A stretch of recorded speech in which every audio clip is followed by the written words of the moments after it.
The Sacramento Kings lost to the Portland Trail Blazers for the second game in a row, putting them in dead last in the Western Conference. But believe it or not, I had fun watching tonight's game, and it's because of the three Kings rookies. I'll explain right here on Locked On Kings.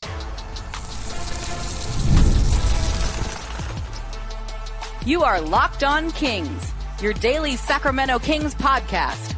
Part of the Locked On Podcast Network, your team every day. And now, ladies and gentlemen, it is that time for another episode of Locked On Kings. Hello and welcome into Locked On Kings, your podcast hub for Sacramento Kings coverage all season long. This episode is brought to you by Game Time. Download the Game Time app, create an account, and use code LOCKEDONNBA for $20 off of your first purchase. My name is Matt George. I have the privilege of being your host here. I'm a Sacramento sports anchor and reporter for ABC 10 News.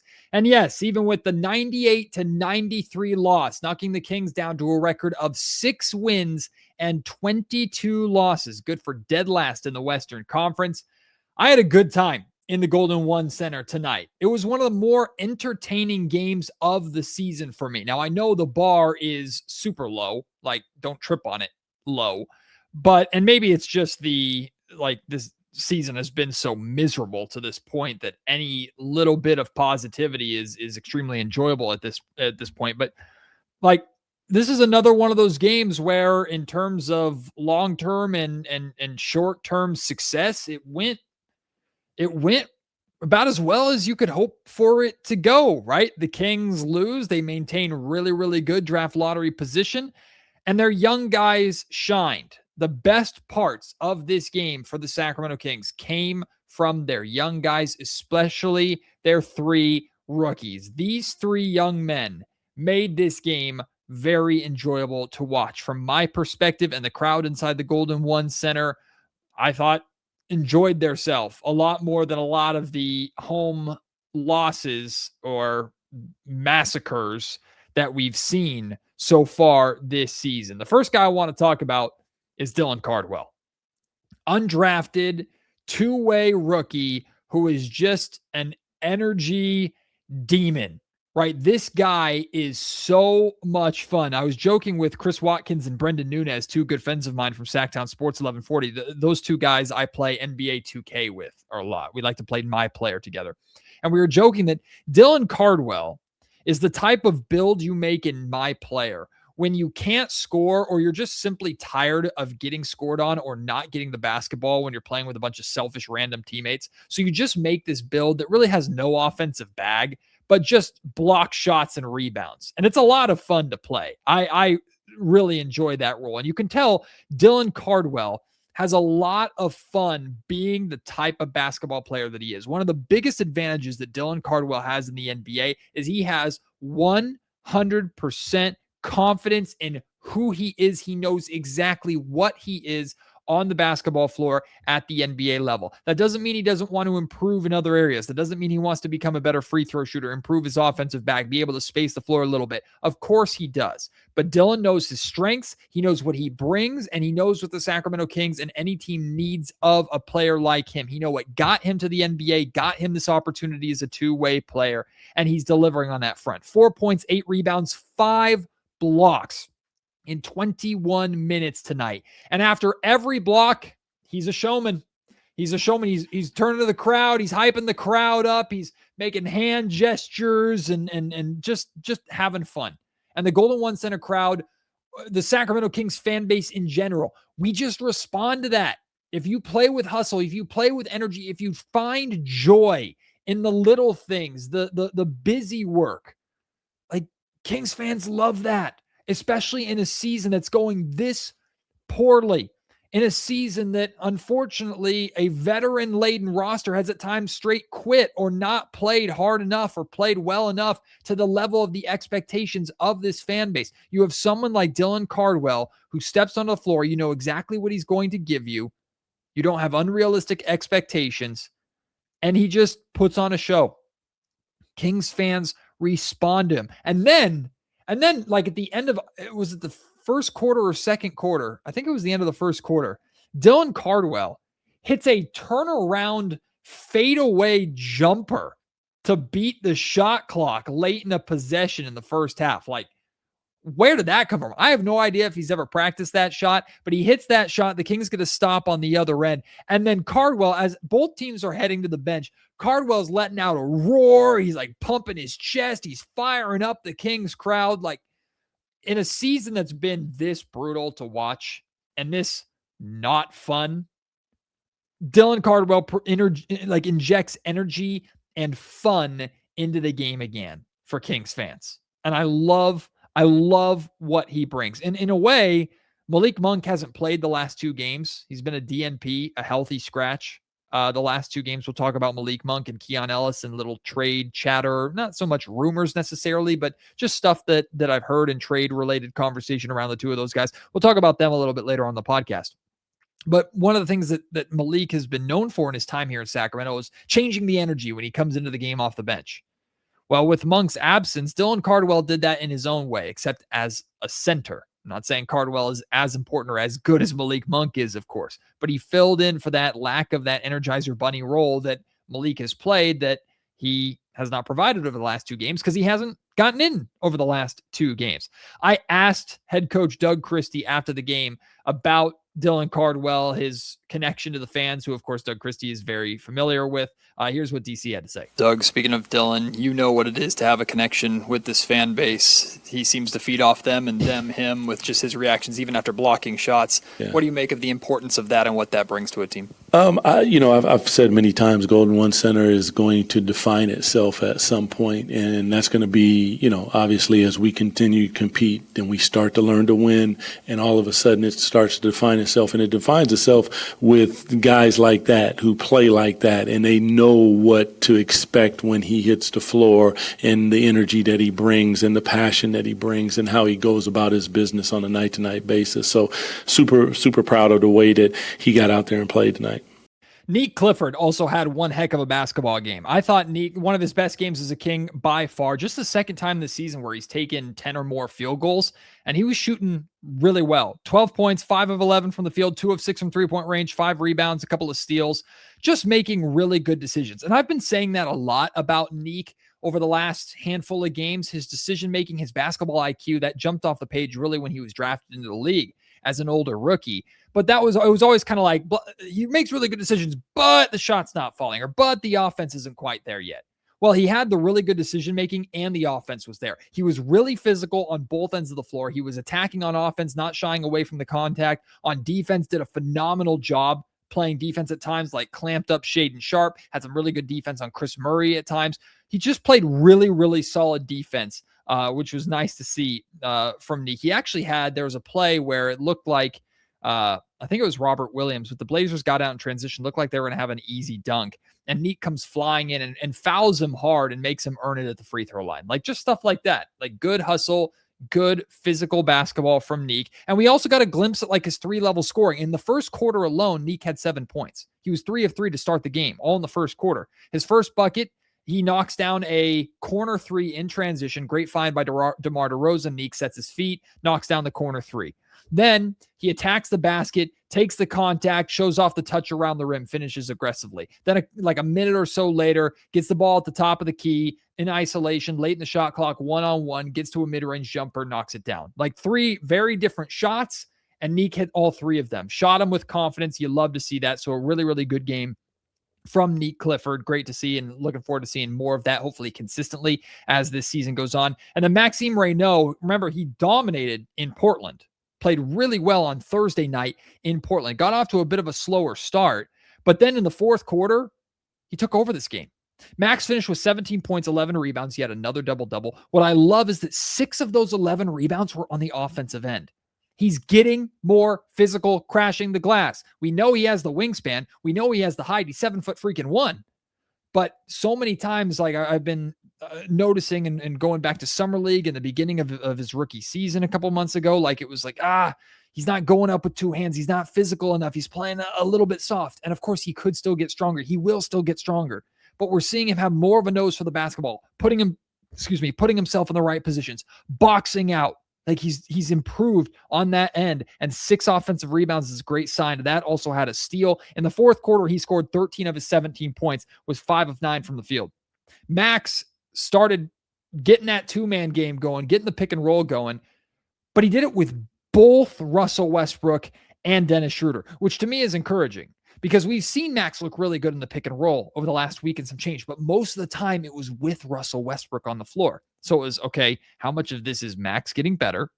And how much of this is Russell Westbrook being the Hall of Fame caliber player that he is, setting Max up, getting in the ball in the right spots? How much is Max simply benefiting from playing with Russ versus Max is showing growth himself? And he was showing off this two-man game, this touch around the rim, the floater. He did a really good job feeding off of both Russ and Dennis Schroeder, especially in that fourth quarter. Max actually gave the Kings their lone lead early on in the fourth quarter. Unfortunately, after the Kings took the lead, I think they gave up a 10-1 run, and that was that. They never were able really to come back after that. But Max played really, really good in the fourth quarter. Look, you take those 3 guys, add Keegan Murray, those 4 guys. And by the way, we saw all 4 of them on the floor at the same time. We saw Maxime, Raynaud, and Dylan Cardwell, and Nique Clifford, and Keegan Murray out there with Dennis Schroeder at one point. We saw that 5-man lineup, and I had fun. Offensively, they had some struggles, for sure. The Kings as a team only scored 93 points. But defensively, it's one of the best lineups I've seen all season. I loved that lineup. I hope we see it more. And I know a lot of people are going, well, take out Dennis Schroeder and put Keon Ellis in there. Well, one, there's not a real point guard there. I guess you could have Keon and Nique share some of the ball handling responsibilities, but I think the Kings have reservations with that. 2, I'll be honest with you, and we'll talk about this. Keon Ellis did not play well tonight. And more often than not, as of late, Keon hasn't been playing well. I think that's more of a product of the environment, not of him, but we'll get into that in a little bit. But you take Keegan, Dylan Cardwell, Maxime Raynaud, Nique Clifford, and you tell me the Kings add a top 3 pick, whoever it is, you take your pick, add a top 3 pick, a potential future star to that core 4 going into next season. I'm not saying the Sacramento Kings will be a good team next year, but I'm saying I am 100% in. I am engaged. I want to see that. I can give me a top 3 pick, put them with those 4 guys, throw them out there for heavy minutes, and let's be entertained and let's see them develop and let's just see what happens. I can get behind that. But we got to talk about Keon. We got to talk about Malik Monk. Also, we had an update on Domantas Sabonis' injury, and it's a little interesting. We'll talk about that all still coming up here on Locked On Kings. Before that, though, today's episode of the Locked On Kings podcast is brought to you by DoorDash. This season is heating up, and DoorDash has a way to keep fans in their bag the whole way through. Whether you're watching the highlights, the tunnel fits, or just your favorite player, DoorDash makes the entire season more fun because every player has their bag. With DoorDash, fans have a bag too. DoorDash keeps your snack stocks, your gear fresh, and your watch party vibes absolutely on point. There are nights when your team stresses you out. That's most nights for Kings fans, right? Well, let DoorDash become your post-game therapy. Sometimes you just need a dessert right then and right there. Those late night interviews hit and suddenly you need chips at midnight. DoorDash is built exactly for that. If the group chat says pull up, DoorDash makes sure you show up prepared. Snacks, cups, even a phone charger for a friend who's always at 2%. We all know that guy.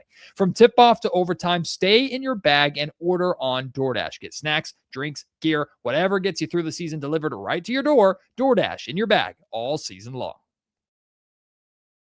So for the second game in a row, Malik Monk does not play. Keon Ellis does play in Malik Monk's spot, and Keon had a very different game tonight than he did in Portland on Thursday night. Keon played over 30 minutes in Portland, had, 6 steals, I think, in that game, 5 or 6 steals. Tonight, Keon had another one of those Tony Snell stat lines. 10 minutes, 3 fouls. He picked up 2 fouls in his first 3 minutes of action. That was all he played in the first half. All zeros across the board, including field goal attempts. Now, I have a hard time just putting this all on Keon. He did not look good. And more often than not, I'll be honest with you, more often than not, I have not felt that Keon Ellis has played great or looked like himself really for the majority of this season. Of course, he has to wear some of that. But I also think naturally it's a product of the environment. Like, Keon, you got to find shots. I know his 3-point percentage is down from like the 41, 42% it was last year to like the 35% right now. 35% compared to some of the other names on this roster, 35% is pretty darn good. The Kings need to find a way to get Keon some more shots, and Keon needs to be aggressive to get his own shots. But at the same time, there really is no flow to this offense. There hasn't been all season long. And now that you have a bunch of rookies out there, you have a bunch of young guys out there trying to take time, there's even more of a figuring out period. And Keon didn't look like he knew what he was supposed to do on the offensive end in this game here tonight. I can see, I don't know about you guys, I can see the frustration in the way he plays. I can see it in his body language. I can see it just in how he's playing, how he's defending. Keon Ellis is very frustrated. There's no denying it. He's very frustrated. He clearly does not feel too great about how this season has gone, how everything is going, his future in Sacramento or moving on from Sacramento, the money that he's playing for, not getting a deal during the offseason. Like, whatever it is, Keon is not himself, not getting consistent playing time. And look, it's hard to expect rhythm and consistency from a guy when he has no rhythm and consistency in the rotation, right? Some games he plays 30 minutes, some games he plays 10, sometimes he's a DNP. He was a guy that we thought for sure in Doug Christie's offense, or Doug Christie's in his vision with his team and his rotation, that Keon Ellis would be a surefire 15, 20 minutes a night minimum type guy. And yet he's right back to getting the same DNPs that he got under Mike Brown, that Mike Brown got run out of town for. I understand the frustrations from Keon 100%. But at the same time, when you get those opportunities, even if they're few and far between, and even if it is frustrating that you're inconsistent, you can't use that as an excuse. You have to deliver. If I'm Keon Ellis, I kind of feel the same way if I'm Malik Monk. And I feel the same way if I'm a lot of these players on this roster, right? I'm looking around going, this season's a lost cause. It's time for the rookies. It's time for the young guys. And coming into this season, I thought Keon might consider himself part of that group. Now Keon's probably looking around going, man, they moving on to this next chapter or this rebuild for this organization. I've earned my stripes. I started as a two-way player. I appreciate Sacramento for the opportunity. I'm a main NBA guy. I'm a main rotation guy. I'm going to go and get mine somewhere else, and I'm going to help somebody somewhere else, a team somewhere else, a contender somewhere else. So if I'm Keon Ellis, I probably like the idea of being traded at the deadline. But we found out, there was a report on Friday, I believe, that the Kings are seeking a first-round pick for Keon Ellis. That's the kind of value that's the asking price if a contender wants to trade, or a team wants to trade for Keon Ellis. Now, people think first-round pick and they think lottery pick or a top 10 pick. That's not what we're talking about here. We're talking about a really, really, really good basketball team with a pick in like the mid to late 20s, or maybe even early 20s at the best, saying, okay, we want a player like Keon. We want the three-point shooting, the hustle defensively off the bench. We need that for a playoff push. Keon, come on down. We'll give you our 26th overall pick in this year's draft, or we'll give you a 2028 first that's lottery protected or top 20 protected or whatever. That's a first round pick asking price for Keon Ellis. And I don't think that's too much to ask. Some fan bases might roll their eyes at it. That's fine. The Sacramento Kings feel that they're in a good enough position to ask for a price like that, because I can tell you the Sacramento Kings front office still does believe that there is a future where they can work out an extension with Keon if they do not trade him at this deadline. The Kings, I know, do still feel pretty confident that Keon can and will be a part of their future if they cannot get what they're asking for in a trade. So we'll see how that plays out and if it ends up being right, but I know the Kings still feel confident in that sense. Malik Monk got his second straight DNP. I don't think it in fact impacts his value at all. I interacted with a couple people on social media tonight saying, like, what are the Kings doing? They probably want to trade Malik Monk. They tried to trade Malik Monk during the offseason. Now he's not even playing. Like, what are you doing? You're tanking his value. I'll say the same thing I said about both DeMar DeRozan and Zach LaVine, even Domantas Sabonis. Every team knows who these guys are. Every general manager in the league knows exactly who Malik Monk is and what he brings and where he's at his best, which is in that six-man microwave scorer and also more of a playmaking role than he's really had this season. He has fallen off with his assist numbers. It's not all his fault. I think it's just the Kings system in general.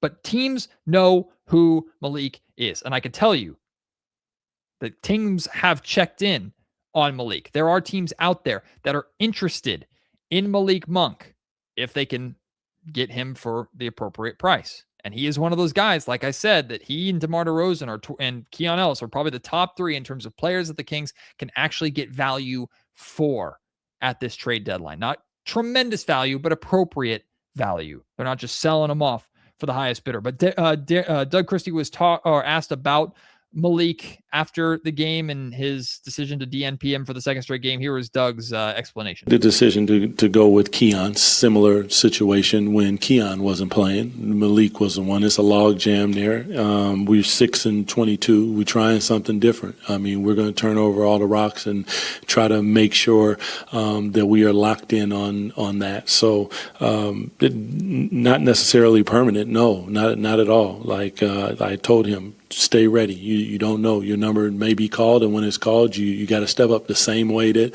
Keon was doing when he was on the sideline. And it was like, Keon, well, he's getting his opportunity and played not as well tonight as he did in Portland, but the energy and all those things that we want, he was bringing that. So not necessarily permanent, but we made a decision to go in that direction with the record that we have. And listen, we're gonna figure it out. Like I said, the first part is the compete part.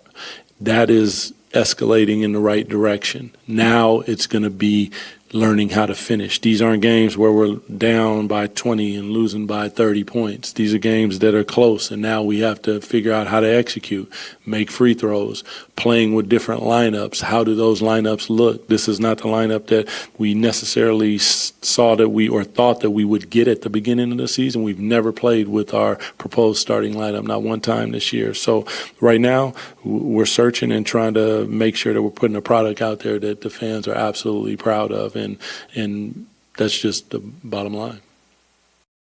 This episode of the Locked On Kings podcast is also brought to you by Game Time. During basketball season, there's nothing like being in the building. The energy, the crowd, that first big run that gets everybody on their feet. Fans want to be there for those moments, not stuck refreshing screens or guessing what tickets are really going to cost. That's where Game Time comes in. The Game Time app gives fans the advantage back, making it incredibly easy to score amazing tickets, fast, simple, and without any of the guesswork. Browsing the Game Time app is straightforward and intuitive. You can find tickets, and it only takes a few taps. Seeing the view from your seat before buying makes choosing tickets easy and confident. Prices include fees up front, so the total is clear from the very start. And there are features like zone deals, which help unlock great seats at even better value, whether it's an NBA game or another live event of any kind. Everything is right there in one place. Take the guesswork out of buying tickets with Game Time. Download the Game Time app, create an account, and use code LOCKEDONNBA. That's LOCKEDON NBA for $20 off your first purchase. Download the Game Time app today and get in on the action. Of course, Keegan Murray is always a talking point. Once again, he struggled from three-point range, 0 of 6 from deep. I actually asked Keegan after the game about that three-point shot, the slump that he's working through, and he was honest. He's like, "This is a make or miss league. Like I'm aware of this. I know this. I gotta knock down these shots. I gotta make these shots." But he continued to say many of the things that he said when he's slumped before, and something he said often over the decline in his three-point shooting percentage since his rookie season. Like, he has confidence in his shot. He's not concerned about it. He's just trying to work through it. Didn't make any excuses for himself, like the injury to his hand that he dealt with or whatever. Like, he was just open and honest. He still feels good about his shot. He believes it's going to start dropping, and Sacramento Kings fans are desperate for it to start dropping at this point. Just show us a sign that three-point jumper is still there. Because as good as he's been attacking the basket, finishing around the rim more, he still had 15 points in this game tonight. Had some good moments offensively in this game. That three-point shot just needs to start dropping. How many times have I said that on this freaking podcast already this season? That three-point shot needs to start dropping. But the defense continues to be really good. I also asked Keegan about the defense, and suddenly he's blocking a lot more shots, and his metrics are up there amongst literally the best players in the league. Like, period. He is putting up all NBA defensive caliber numbers. There is not a better isolation defender in the league than Keegan Murray right now. That's real. He's one of the best defenders in the league. And I asked Keegan, like, you made another jump. What's changed? What's different? Where are these blocks coming from? And Keegan said his blocks and his steals have been a focus because he's trying to be more aggressive defensively. He was always a good defender in terms of just staying in front of his man and putting his hand up and trying to make shots as difficult as possible. Now he says he's going for more steals, going for more blocks because he wants his defense to try and change the game or impact the game in that way. He doesn't just want to stop you. He wants to take the ball from you and create offensive opportunities off of that for his team. Well, that part is working great. That part is awesome. But that 3-point shot, man, we got to get that 3-point shot to catch up. Doug Christie also talked about Keegan's struggles a little bit too. And one of the things he talked about with Keegan is like, look, when you're struggling, a lot of shooters, when they're struggling, what they like to do or need to do is get to the foul line. He says when a shooter is struggling, one of the worst things that you can do is send them to the foul line. Because once they see one or two go in, like it just, the switch clicks. Like it's a mental thing. They just see it go in and like, okay, I've seen it. I know I can do it. And that wakes them up a little bit. I think Keegan only got to the line and shot 1 free throw tonight. Like Doug's like, that number's got to go up. Like you're attacking the basket. That's good. You're scoring in other ways. That's good. But you can't shoot. Like you're not shooting the 3 right now. We got to get you to the foul line so you can see a couple go in. You can see a couple jumpers just go in. So we'll see if Keegan's able to work his way through that. Domantas Sabonis, we found out yesterday on Saturday that Domantas Sabonis will be out now another 4 to 5 weeks. He'll be reevaluated with his left knee injury. It's partially torn meniscus, I think it is. And that's strange because the initial injury happened and he'll be out and reevaluated in 2 or 3 weeks. Now, 2 or 3 weeks later, it's a month to 5 weeks that he's going to be out. It's a little peculiar, isn't it? That being said, whether it's real, like he's not made progress at all and it's still going to take a lot of time, or the Kings are like, hey, big man, keep coming to games in your street clothes and supporting your teammates, and then go and enjoy your family and make your wine up there in Napa and collect your paycheck and take a chill pill because this season's lost. We're 6-22. We're not interested in winning basketball games at all at this point, even though they say they are. The players are, of course, but you know the organization. You got Maxime Raynaud, who's playing really, really well, starting in your spot. Now Dylan Cardwell is getting a lot of playing time with Drew Eubanks also out with an injury. Hey, man, we're good at the center position. We're letting these kids grind. We're letting them learn. Take your time, big man. If that's what it is, great. Honestly, I hope that's what it is. I hope his knee is not so bad that it's like, oh, boy, we need another month to 5 weeks just to get this right, Domas. Like, that would be bad. I'm really hoping it's just like, hey, you could probably come back. Maybe you could come back before this 4 or 5 week period, but what's the rush? We're not rushing you back in a playoff push. Hey, man, stay out until the All-Star break. Take it easy. We'll let these young guys get the opportunity that they deserve and they need. I am all good with that. And some people might go, well, Matt, like this injury, doesn't this impact his trade value? Like teams aren't going to trade for an injured Domantas Sabonis if he's really hurt this bad. Like that's bad for the Kings.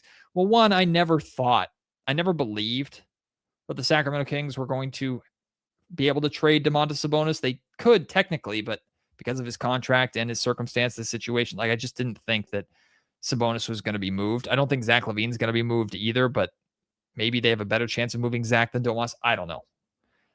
I never thought Domas would be moved, but I'm also not too sure, just from the poking around that I've been doing, I'm not too sure that the Sacramento Kings want to move Domas. Like, I think there is reason to believe, or there's a reason for the Sacramento Kings, who have Domas under contract for another couple of years. There's a reason for them to look at this roster and go, man, this year sucks. It's a lost year. Let's go out there. Let's add a top 3 pick, hopefully. Domas comes back. He's healthy. We plug that top 3 pick in along with Nique and Keegan and whoever sticks around from this group. Go out, add some other young guys, whatever. But Domas can be a part of teaching that next star and that next generation, or being a part of that next generation, at least in how they develop and how they work over the next couple seasons. I think that's not horribly unrealistic to talk about. So I don't believe Domantas Sabonis is on the move. I think the Kings are perfectly fine with Domantas Sabonis not being on the move. That being said, like everybody on this roster, they should be taking calls on him. They should be shopping him around. I would be shocked at this point if Domas is gone. But hey, if you want him, hey, Bulls, Suns, Wizards, for some reason, if you want him, come and get him. He's available. And hopefully he's not as hurt as that 4 to 5 week timeline suggests with that knee injury. All right, want to hear your thoughts on tonight's game. Am I insane? Like, the Kings are last in the West, but I had fun watching this game tonight. I had a good time in the Golden One Center. Am I nuts? The answer is probably yes, but Maybe you're nuts too. Let me know. At Matt George Sack on Twitter. Email me, mattgeorgesports@gmail.com, or leave your thoughts in the YouTube comment section down below. Appreciate your support as always. Can't wait to have you join me on the next episode of Locked On Kings. Until then, my name is Matt George. You've been listening to the Locked On Kings podcast, part of the Locked On Podcast Network.